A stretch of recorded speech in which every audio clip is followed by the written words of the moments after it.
lot of golfers ask us questions in the comments or send us DMs or emails telling us they have trouble with recentering, whether when to do it or how much to do it, or just can't quite get it. And we see it a lot in lessons. We see it pretty much every day. Yeah, we came up with this term, I don't even know how many years ago now. Been a while. It's been a while. We started looking at swings on gears and noticing this motion that a lot of these really great players had in the backswing and into transition.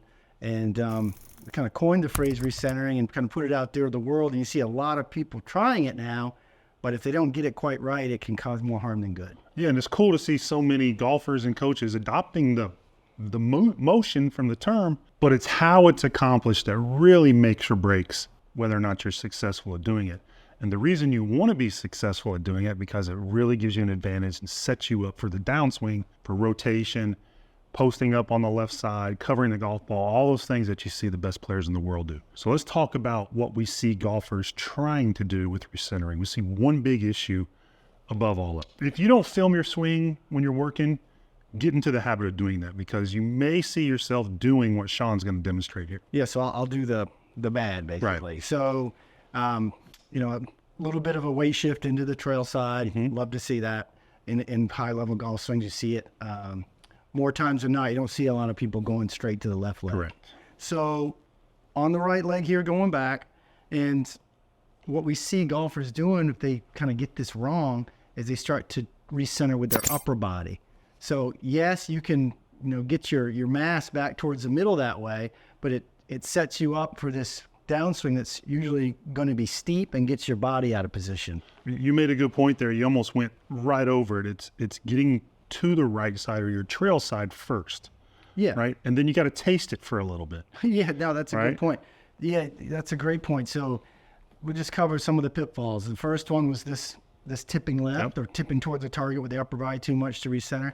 The other one is we see people and golfers, you know, they get a little bit of shift into the trail side and they immediately, I call it bouncing off it too much. It's literally what we call it, because it's almost like a wall. They bounce into it. Yeah. And then either go back like you said, or they'll just throw the hips forward, and that's going to get you in trouble as well. Yeah, it's like almost like they use it like a trampoline. Right. Because I'm going to get left early. Well, you're overdoing it now, and it bothers the sequence of the swing. And you shouldn't be feeling that. Like Mike said, you sit on that right leg for a little bit or trail leg. As the weight of this club gets up over your head, that's when you want to start making your move back to the middle or the center. The center. So if I'm in the center here at address, and I've got two lines, one up each leg, like Mike was talking about drawing lines on a video yourself and draw two lines just barely outside each leg so you can see a little bit of light, so you can see the movement. And you're gonna see a little shift into the trail side, and you're gonna stay there for a little while. Don't immediately bounce off it. You watch any tournament all on TV, your men's or women's, you're going to see the best players in the world do this. The point about moving to the trail side is when the club head is about shaft parallel on the backswing, that's when the club head is going to be the farthest away it's ever going to be from the target. That's when you can be the farthest away. Right? You'll see some players get over there early, but by this time, you're going to see pretty much every good player maxed out by their trail side or very close to it. It's not a lot of movement. It's not. We're talking maybe at most with an iron about the width of a golf ball, usually between a half a golf ball and a golf ball. So not a ton. I'm seeing a lot of overdone. Right. But it's important. That little bit's important. Yeah, it sets off a chain reaction where you can add the recentering here and transition. It kind of gives you this little bit of a head start. Right. As you make your downswing, gives you some of that flow that you see in really good swings. A lot of times you try to figure out, why does that look so smooth? It's exactly it's right. The timing of that recentering that kind of makes it all flow together. After you get that little bump to the right, the club head's the farthest away. The club's eventually going to start pointing back to the target. That's when you want to just kind of settle back with it. You don't want to beat it. We see that a lot. If you beat it, you're usually going to bounce back the other way when you start to add momentum in forward swing. So you're going to go to the trail side. As it points back, you just kind of settle. Again, take this term literally, back to the center. Not way over. That's going to happen in the downswing. We're talking all backswing right now. Yeah, so again, back to these two lines. Every video I look at on online lessons for the last 100 years, I draw these two lines just outside each leg. So you see a little bit of shift into the trail one. By the time you finish your backswing, which is where the club kind of changes direction here, you're just back between those lines again. Yep. You don't want to be on this side when you pull the club. You don't want to be on this through the line this way when you pull on the club. You want to be right back in the middle, and that sets you up to shift the right amount going forward. That's exactly right. You know, one of the comments we get invariably, I'm sure we'll get on this video, is, well, if I'm eventually going to move forward, why don't I just move forward when I start? Well, it's no different than, like, I'm going to jump and try to touch these lights above us. Why don't I just, I know I'm going to go that way. Why don't I just try to not go down and just go straight up? Because it really robs you of some valuable momentum and some loading in the swing. I can load better if I squat down, then jump up. Same with the golf swing. You can load better if you allow a little, again, we're talking about a golf ball, a little less than a golf ball, movement this way to create that kind of flow to the swing. You call it a counter movement. Yeah. Anything you do in sports, like athletic motion. Imagine that. Yeah, that's exactly right, athletic motion. So let's look at some pros doing this so you can see kind of the variables of when it happens and what it looks like in an actual swing. And we'll come back and show you some drills. So let's take a look at a bunch of different style of swings with different clubs. And this is Robert Rock, great golf swing. But you can see here we got both of his lines started down each side of his leg, then really as kind of almost part of his trigger to get the club moving. You see that little bump to the right. Again, we're talking less than a golf ball, so right around an inch, inch and a half. And we're talking center of the pelvis when that's being measured on gears, but you can kind of gauge it by where the right side of his pelvis moves. Then as he starts to swing up to the top, you're going to see he has a little bit more of an earlier recentering move than what you're going to see from other golfers. Dead back in the middle between those two lines. And something else to notice that you're going to see with these great players is his back line is angled slightly away from the target. And as he starts his downswing, you're going to see that angle get preserved. So he keeps that back angle slightly tilted away from the target, as opposed to that tipping the upper body forward that we see a lot of amateur golfers trying to use to help them recenter. Then next up, we got Chris Kirk, one of the smoothest swings on tour. I know Chris, I know his coach fairly well, Scott Hamilton. They've done a great job together for a long time. You can see Chris here hitting an iron, lines down both sides of his legs, and Chris is going to get a little forward press as he bumps away. So he bumps to the right a little bit.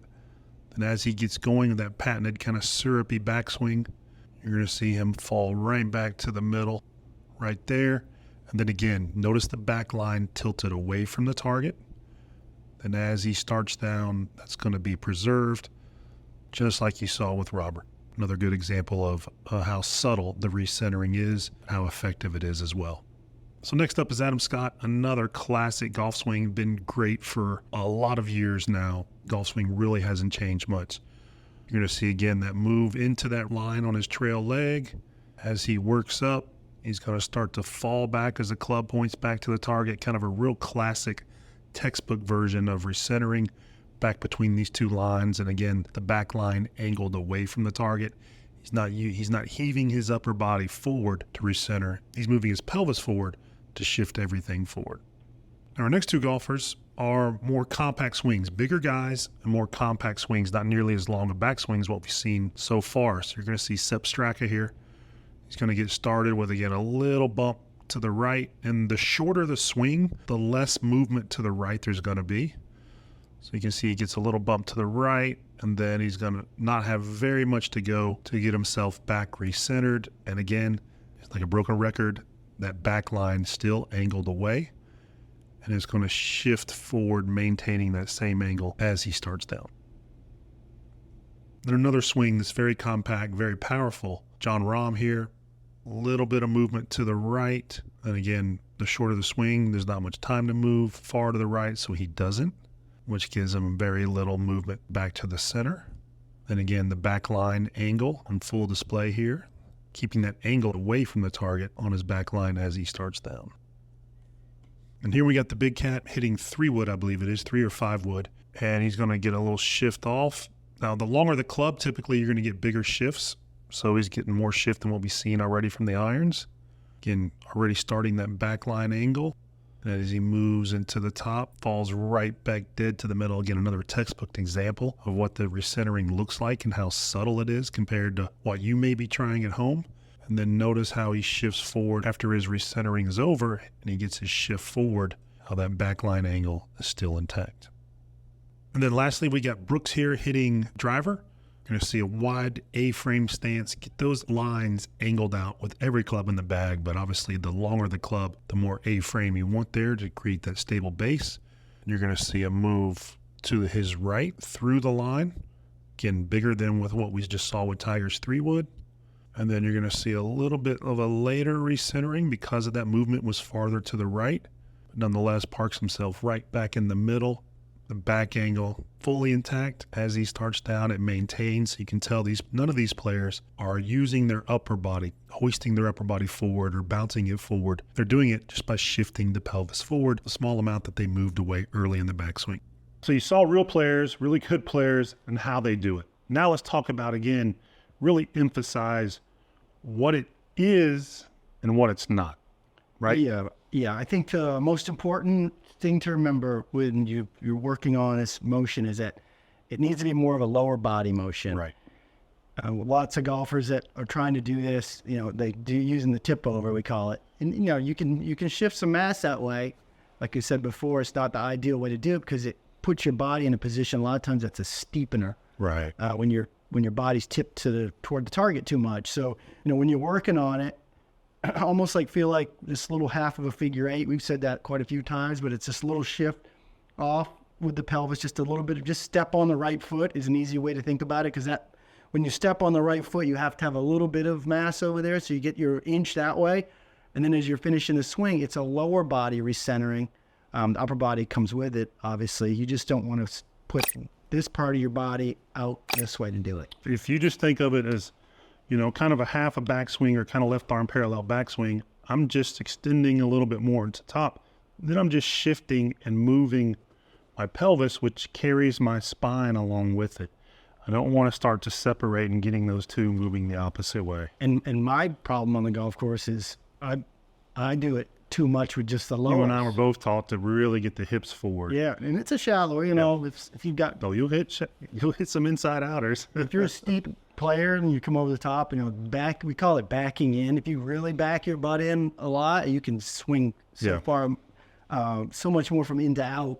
So it's not a bad fix for someone who's really steep, but just for a stock golf swing, you're going to back in with, once you're to the right here or away from the target, you're just backing in with, see how my back is going towards Mike? That's the motion, and then you can start unwinding. That's exactly right. One of our favorite ways to do this is the simplest way to learn how to do this. So let's have Shaun set up to this ball here. Now, just close your eyes. Okay. Where do you feel the weight between your feet? I'm just trying to be basically 50-50 in all directions. And that's what you want to do. You want to feel 50-50. Again, if it's too hard, let's do it without a club first, actually. So we really want, closing eyes really heightens your sense. So go ahead and just put your arms across your shoulders. All right, feel that 50-50 still? Yeah. Okay, go what would feel like the end of the takeaway. Be like probably right Yep, there. okay. Do you feel more on your trail side? Yeah, this leg got a little lighter, the knee bent. I'm on my trail side a little bit more. Okay, perfect. So again, you want to be able to feel these things because you're going to have to do them. Now just complete the backswing turn. And then just fall back to the lead side. Yeah, now I'm feeling 50-50 with the mass of my body back in the middle. That's a good way to feel it. It's just this little like half of a figure eight. It's kind of hard to explain, but I think people understand it. It's a shift away, a turn, and then the little shift back to the middle. That's what, no arms, no club. That's what the body should do regardless of arms and club, okay? Now let's put the club back in play. Yep. Okay, same thing. And we're still going to be looking for the same checkpoint. So I feel it in my feet. Like Mike is saying, with your eyes closed, it really does force you to think about where the pressure and weight is here in my feet. And then as I finish, just kind of float back to the middle, boom.